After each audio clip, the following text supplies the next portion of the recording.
The modern brain isn't weak. It is a precision instrument being blunted by 1,000 digital cuts. You are not lazy. You are suffering from a total neural hijack. It is overwhelmed, drowning in a sea of synthetic signals before you have even had a chance to breathe the morning air. Your cognitive bandwidth is being auctioned off to the highest bidder while you sleep. Not by hard labor, not by true survival.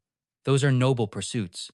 This is a silent erosion of your focus, a dopamine feedback loop that rewards your stagnation, but by noise. Pure, unadulterated sensory noise. Even here, on the commute across the Harbour Bridge, the silence has been colonized. Notifications before sunrise, endless scrolls while you wait for your flat white. You are terrified of your own silence, so you bury your potential under a program of distraction. Most people don't even realize the hijacking is happening. It is a collective trance, a synchronized descent into the digital abyss right here in a Melbourne laneway. They wake up already depleted, foggy, restless. Even that morning flat white can no longer cut through the neural sludge of 1,000 bypassed boundaries. It is as if their cognitive sovereignty has been outsourced. Their attention no longer belongs to them. It has been auctioned off to the highest bidder while they sit on a park bench. And after a while, the silence of the Australian bush, or even a quiet room, starts to feel deeply uncomfortable. You have developed an allergy to your own consciousness. This is the fear of stillness, a strange, quiet tragedy where we have traded our presence for a program of endless, hollow noise. We have conditioned our neural pathways to recoil from the void. Boredom is no longer a catalyst for growth. It is a perceived existential threat we neutralize with a reflexive swipe. We abort the birth of every original insight. Before a single spark can crystallize into a coherent thought, we drown it in a flood of curated, low-resolution stimulation. This is the systematic dismantling of your cognitive sovereignty. Your mind does not break. It simply loses its edge through a slow, digital lobotomy of the soul. Observe the 7:45 surge through Southern Cross. It is a quiet tragedy, a mass of individuals physically present, yet mentally colonized by the invisible labor of the algorithm. Look at their eyes, the vacant stare of the digital ghost. They are scrolling without seeing, breathing without being. The pilot has been replaced by a feedback loop. You feel it late at night, under the sterile glow of a desk lamp in a quiet Sydney suburb, while the rest of the world sleeps. Trying to anchor your focus for just 5 minutes feels more draining than manual labor on a sweltering Queensland worksite. Do not mistake this for a character flaw. This isn't laziness. It is a systemic breach of your cognitive sovereignty. Do not mistake overload for a lack of willpower. It happens because your neural architecture has been hijacked. Your attention hasn't drifted. It has been violently fragmented by a deliberate dopamine loop. And the truly frightening part? You've been conditioned to believe this baseline of chronic exhaustion is the natural state of a modern Australian. It is a digital lobotomy by another name. You need to realize your neural pathways aren't static. They are being colonized by the very algorithms you scroll through. Neuroplasticity is a ruthless architect. It doesn't care if it is building a cathedral of focus or a landfill of digital debris. It is a binary state of existence, total cognitive chaos or absolute discipline.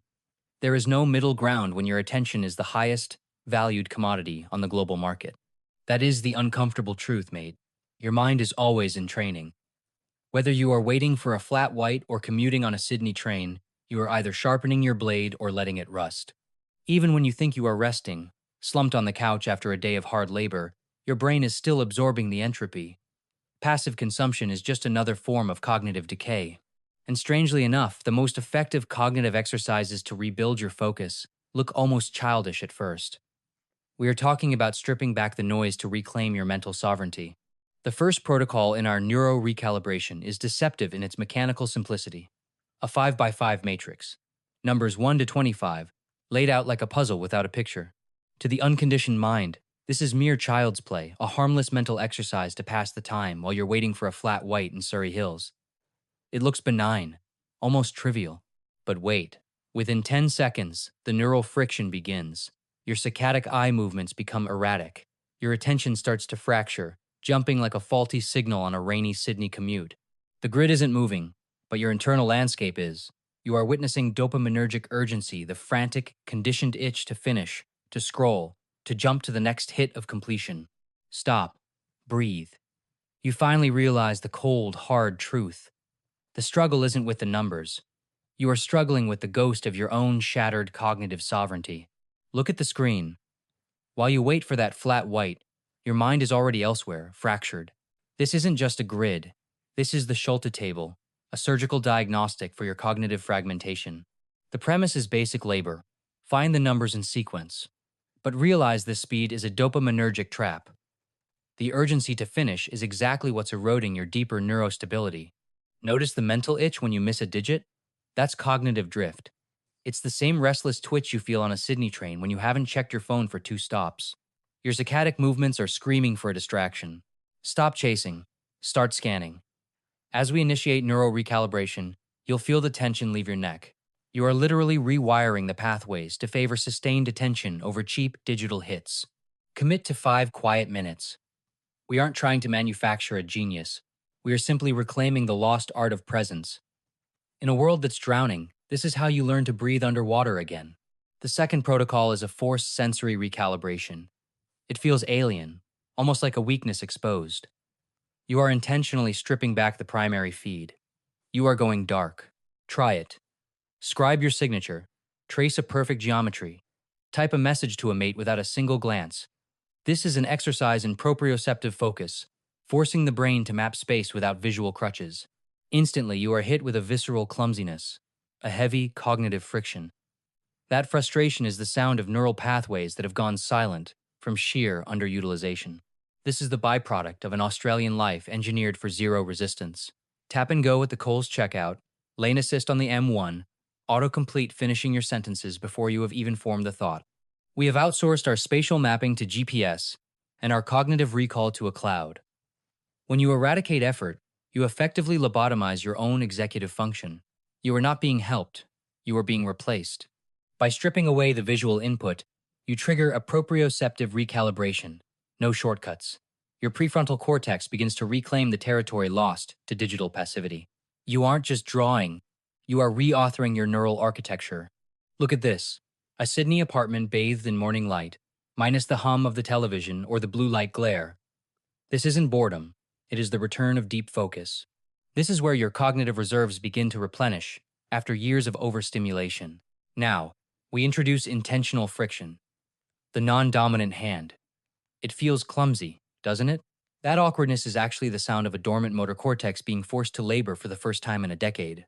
Brushing your teeth or unlocking the front door becomes a battle. But realize this. If you cannot master a 3-second physical inconvenience, how can you expect to master your own destiny? Resistance is the only antidote to synaptic decay. The modern machine is designed to eradicate resistance. Infinite scrolls, one-click gratification. It is a seductive program designed to keep you soft. While you drown in ease, your potential is being quietly suffocated by a lifestyle that demands nothing of you. You've traded your mental grit for the instant gratification of a swipe. Your neural circuitry has fallen into a state of synaptic lethargy.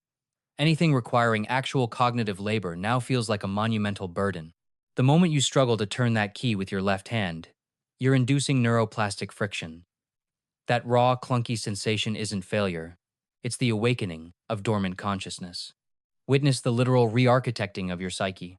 This is dendritic expansion, the brave act of forging fresh synapses rather than rotting in the comfort of automatic, low-resolution patterns. Realize this. Discipline isn't a whip or a self-inflicted wound. It is a sovereign recalibration of your internal operating system. It is not about aggression. It is about alignment. It's the stubborn, calculated refusal to let your mind become a passive passenger. It is the reclaim of your cognitive sovereignty. Refuse to be passive. This final protocol unmasks the neuroarchitectural rot. Observe the word on your screen. Red. But the pigment? It is a piercing, electric blue. This is not a game. It is a diagnostic of your cognitive sovereignty. Your circuitry screams red, but your retina registers blue. In that microsecond, the cognitive gears grind against the rust of modern passivity. You hesitate. You realize the immense labor required to simply see what is actually there. The lizard brain fired before you even drew breath. That hesitation?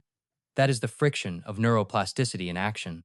That tiny delay is the only space where your true self, the architect, actually exists. This is the Stroop effect. It is a mirror reflecting how automated your consciousness has become. Underneath the psychology, it is a battle for the cockpit of your mind. Are you the pilot or just the cargo? Can you pause long enough to override the algorithmic impulse? Can you exert prefrontal governance while the amygdala demands the speed of a dopamine hit? Reclaim your focus. Stop the drowning. That cognitive override? That is your neural sovereignty returning. It is the silent labor of closing the feed while waiting for a flat white in Surrey Hills. This skill matters far beyond psychological tests. It is the architecture of your resilience when the dopamine crash hits and the loneliness starts to color your thoughts. Real discipline is rarely a loud Sydney New Year's Eve display. It is invisible. It is the friction you feel when you refuse to automate your life. It is the small, repeated choice to stay present while the rest of the world drifts through a digital haze on their morning commute. Understand this: your neuroplasticity does not crave a high-octane seminar. It demands the consistent application of controlled discomfort. This is the quiet discipline, the deliberate act of reclaiming your executive function from algorithms designed to realize your distractions before you do. In an environment engineered to fragment your soul, sustained attention is your only form of survival. By embracing the friction of the Stroop effect in daily life, your mind becomes sharp again. You stop being a victim of impulse and start becoming a master of intent. So tonight, when the phantom vibration rings in your pocket, do not reach for the distraction. Sit in the silence for 5 minutes. Face the friction. Begin the work of rebuilding the empire of your mind. Reclaim your focus.